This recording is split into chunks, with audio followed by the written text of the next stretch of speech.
Esta carrera estamos reactivándola nuevamente con la Asociación Departamental de Atletismo. Esta es una carrera que realmente el nombre de verdad ha lucido mucho, porque es de nuestro querido amigo como fue Diego López.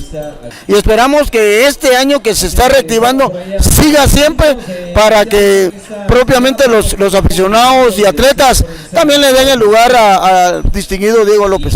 En la rama masculina tenemos aproximadamente más de 25 atletas que vienen de Tecpan, vienen de Sololá y vienen de Antigua Guatemala. Ahora en la rama masculina sí no hay mucha participación, pero igual, como lo dijo Adán, les reitero, estamos nuevamente reactivando porque esta edición ya le correspondería a la número 26 y está dedicada al gran entrenador don Diego López, ¿verdad? Entonces esperamos que el año venidero pues se organice de mejor forma para que haya más participación.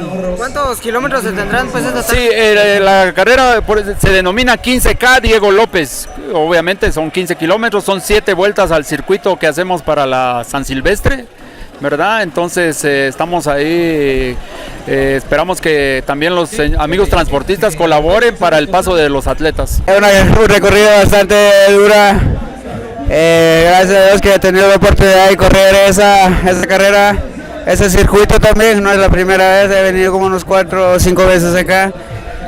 Una carrera bastante dura, a pesar del cansancio que traía la carrera de Chucumatanes, que me fue una carrera bastante dura, pero gracias a Dios que hoy nos dio la fuerza a obtener el primer lugar, ¿no? Hoy por primera vez campeón acá de esta carrera. No, siempre he venido unos 5 veces, una derrota que he llevado acá, todas las otras 4 carreras que lo he logrado ganar, ¿no?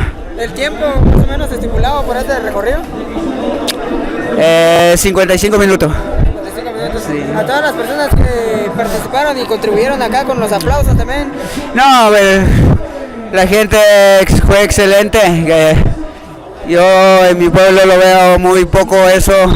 En mi pueblo, pero la gente de acá, la verdad que siempre lo llevo en el corazón. Un saludo a toda la gente preciosa acá en Quiché, que le encanta el atletismo y eso que me gusta venir acá en Quiché. Pues una próxima carrera, pues aquí estaré presente.